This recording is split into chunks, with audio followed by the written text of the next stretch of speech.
नमस्कार दोस्तों, स्वागत है आप सभी का आपके अपने चैनल ऑनलाइन एंड ऑफलाइन ज्ञान में। दोस्तों, रेलवे एक बहुत बड़ी उम्मीद, आईटीआई वाला बच्चा हो, डिप्लोमा वाला बच्चा हो, डिग्री वाला बच्चा हो, एक बहुत बड़ी उम्मीद लगा के रेलवे से बैठा हुआ था कि एक बहुत बड़ी वैकेंसीज़ का काउंट हमें देखने को मिलेगा 5 साल बाद। लेकिन वैकेंसीज़ आई सिर्फ अभी एएलपी की और वैकेंसीज़ का काउंट रहा आप लोगों के लिए 5,500। इस वैकेंसीज़ की संख्या को देखकर आप सभी जानते हैं, चाहे आईटीआई हो, चाहे डिप्लोमा हो, चाहे डिग्री हो, सारे के सारे नाराज़ हैं। स्पेशली आईटीआई वाले बच्चे, क्योंकि उनकी टेक्नीशियन की वैकेंसीज़ अभी नहीं आई है।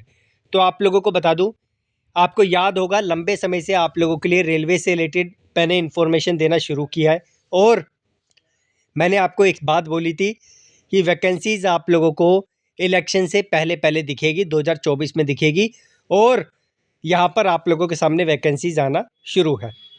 इस नोटिस में जितनी जानकारी है जो आप लोगों के लिए रिलेवेंट होगी वो आपके साथ साझा करूँगा। मैं एक पर्सनल रिक्वेस्ट करूँगा, प्रीवियस पेपर्स एएलपी के आप लोग ज़रूर देख लेना। सीबीटी 1, सीबीटी 2, आईटीआई के जो प्रीवियस पेपर्स हैं वो आपकी बहुत मदद करेंगे। उससे आपको पता चलेगा कि आप लोगों का एग्ज़ाम का लेवल कैसा रहता है। तो आप लोगों को मिल जाते हैं, इंटरनेट पे देखो, नहीं तो डिस्क्रिप्शन में मैं लिंक दे रहा हूँ, या तो एप्लीकेशन डाउनलोड करके ले लेना डिस्क्रिप्शन से, या फिर डायरेक्टली लिंक से आप लोग ले लेना। और क्लासेस 4 ट्रेड की, जैसे आरएनएसी, फिटर, टर्नर, मशीनिस्ट, उसके बाद जो है आप लोगों का diesel mechanic, tractor mechanic, heat engine, कोशिश रहेगी इनकी क्लासेस का अरेंजमेंट जो है आप लोगों के लिए जल्द किया जाए। ओपनिंग ऑफ ऑनलाइन एप्लीकेशन 20/1/2024 से आप लोगों के लिए जो है यहाँ पर फॉर्म चालू हो जाएगा, यानी कल से 19/2/2024 तक आप लोग फॉर्म फिल कर पाएंगे। करेक्शन के लिए और समय थोड़ा सा मिलेगा आपको, तो ये आप देख सकते हैं। अगर फॉर्म में कोई गड़बड़ हो जाती है, जैसे ये कभी कभी बच्चे प्रॉपर तरीके से डिटेल मेंशन नहीं करते हैं, और यहाँ पर ये इन्फॉर्मेशन कल ही आप लोगों के साथ साझा कर दी थी। एज देख लीजिए बस, 18 से 30 साल, 1/7/2024 के बेस पे। उसके बाद देखो, ये एक ऐसी नौकरी है, इसमें मेडिकल का एक बहुत बड़ा रोल होता है।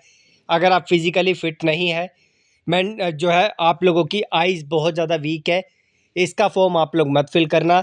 आप लोगों के लिए टेक्नीशियन की नौकरी बनी है, आप लोग एएलपी की नौकरी का फॉर्म मत फिल करना, ठीक है? कोई फ़ायदा नहीं है, पूरी की पूरी मेहनत जाएगी बेकार। हाँ, अगर आपको इसकी तैयारी करनी है, तो एज ए टेक्नीशियन आप तैयारी करना चाहते हैं तो आप फॉर्म फिल कर सकते हैं, एक्सपीरियंस के लिए एग्ज़ाम दे सकते हैं। लेकिन अगर आप फिज़िकली प्रॉपर तरीके से फिट नहीं है, उस पर्टिकुलर जो है ग्रेड के, A1 ग्रेड के सर्टिफिकेट के अंदर, फिटनेस के अंदर आप लोग नहीं आते हैं, तो आप लोग जो है यहाँ पर बाहर हो जाते हैं। आप जानते ही हैं, क्योंकि एएलपी की नौकरी में फिज़िकल फिटनेस, विज़न आप लोगों का बहुत बड़ा रोल निभाती है। और एएलपी की नौकरी का जो physical fit in all respect, ये विज़न स्टैंडर्ड है, आप लोगों के सामने है, ये आप देख सकते हैं। उसके बाद कुछ यहाँ पर अदर इन्फॉर्मेशन है। रिलैक्सेशन, एससी एसटी ओबीसी को जो रिलैक्सेशन है वो मिलेगा, और जो मिलता ही है सेंट्रल के अकॉर्डिंग। 18 से 30 साल एज का क्राइटेरिया 1/7/2024 के बेस पे जो मैंने आपको बता दिया। उसके बाद जो डेट ऑफ बर्थ है, ये कुछ अलग इन्फॉर्मेशन है।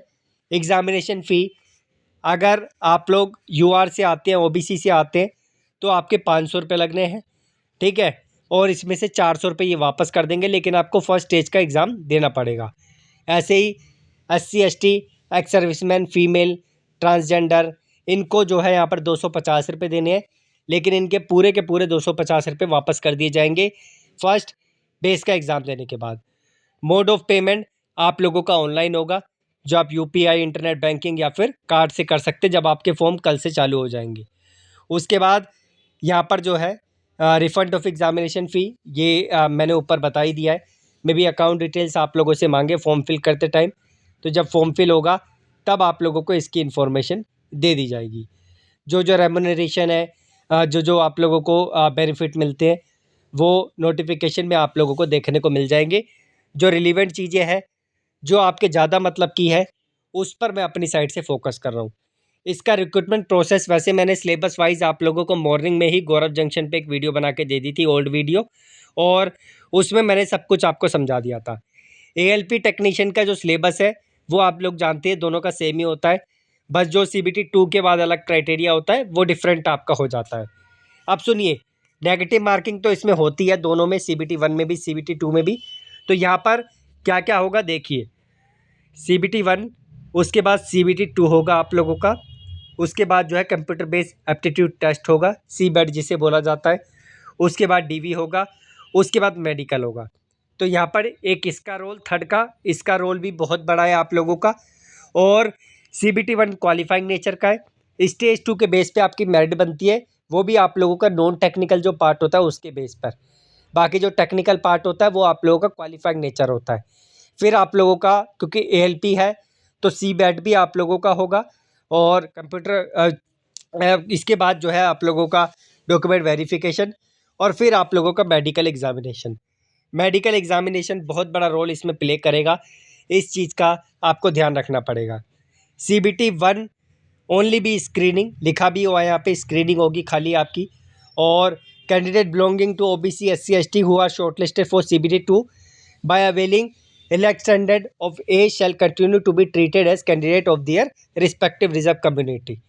तो ये जो है आप लोगों का एग्ज़ाम पैटर्न है। CBT 1 60 मिनट का होगा। जब आप प्रीवियस पेपर देखोगे तो आप लोगों को जो है यहाँ पर सारी क्लैरिटी मिल जाएगी। उसके बाद अगर हम नीचे बढ़े तो नीचे हमारे पास जो है यहाँ पर ड्यूरेशन 60 मिनट का पेपर होगा। नंबर ऑफ क्वेश्चन 75 क्वेश्चन यहाँ पर आपके होते हैं, जिसमें हर क्वेश्चन 1 नंबर का होता है। नेगेटिव मार्किंग 1/3 की यहाँ पर होती है। नॉर्मलाइजेशन के पूरे चांस यहाँ पर होते हैं। मिनिमम पासिंग क्राइटेरिया इतना ही होता है, इसमें सबको पास कर देते हैं, मतलब जो इतने लेकर आता है मार्क्स। उसके बाद the standard of question for CBT 1 will generally be in conformity with the educational standard. तो ये कुछ अलग चीज़ें हैं, ये आपकी जो है जो टॉपिक आप लोगों के एग्ज़ाम में आएंगे वो आप लोगों को दे रखे, जैसे मैथमेटिक्स हो गया, मेंटल एबिलिटी हो गया, जनरल साइंस हो गया, जनरल अवेयरनेस हो गया। तो ये जो है आप लोगों का क्राइटेरिया है। बाकी CBT 1 के प्रीवियस पेपर्स देखोगे तो आपको पता चलेगा कि ALP में किस तरीके का पेपर्स आप लोगों के सामने आता है। उसके बाद सेकंड स्टेज ऑफ CBT जो है आप लोगों का 2 पार्ट होगा, part A part B। CBT जो 2 होगा उसे 2 पार्ट में डिवाइड किया होगा।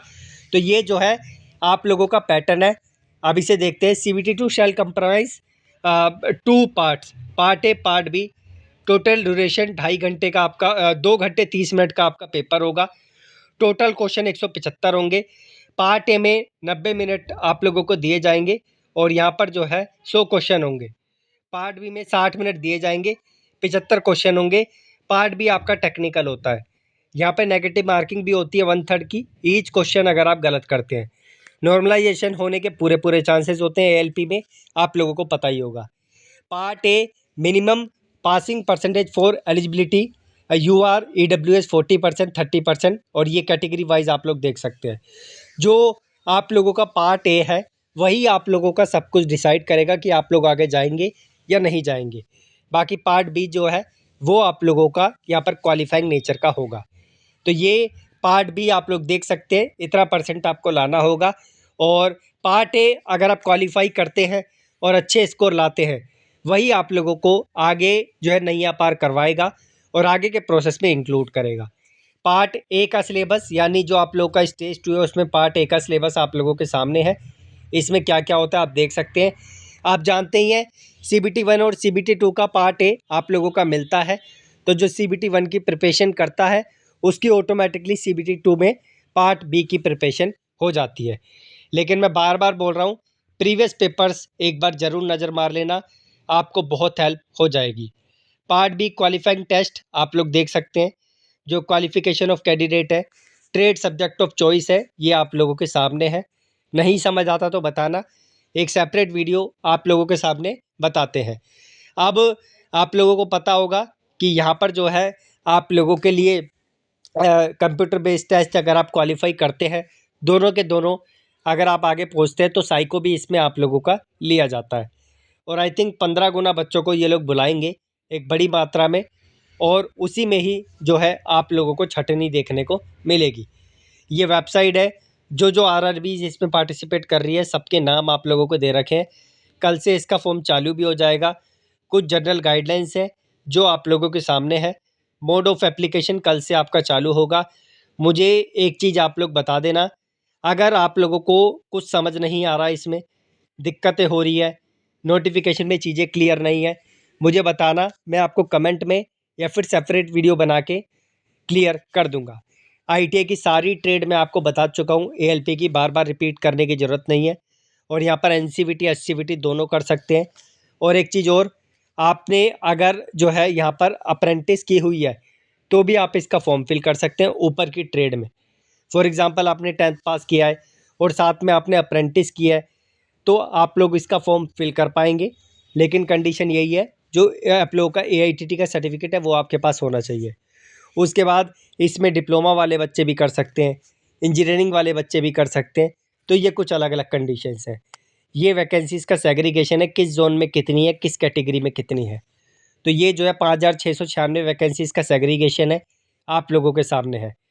प्रीवियस पेपर्स आप लोग देख लेना।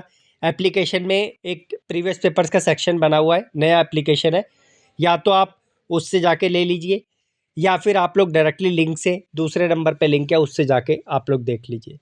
और अगर आपको फ्री में पेपर्स मिल जाते हैं कहीं से तो फिर वो बहुत अच्छी बात है, उन्हें रेफ़र कीजिए। लेकिन जो हमारे पास है वो प्रॉपर एक्सप्लेनेशन के साथ है, CBT 1 CBT 2 आईटीआई के टेक्निकल पार्ट सारे जितने भी हैं। ठीक है, बाकी धन्यवाद, कीप इन टच। इस नोटिस को टेलीग्राम पे मैंने शेयर कर दिया है।